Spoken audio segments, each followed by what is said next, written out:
our variance of x is equal to the expected value of x squared minus the expected value of x all squared. So we can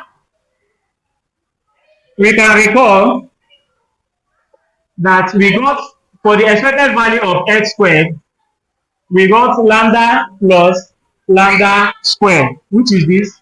And for the expected value of x, we got lambda. We got lambda. All we need to do is just to substitute what we got for the expected value of x squared and the expected value of x. So for the expected value of x squared, we got lambda plus lambda squared minus the expected value of x is lambda all squared. So our variance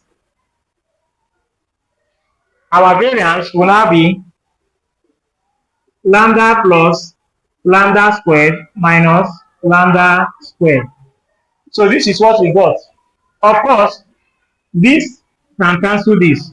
So it then means that our variance of x is equal to lambda.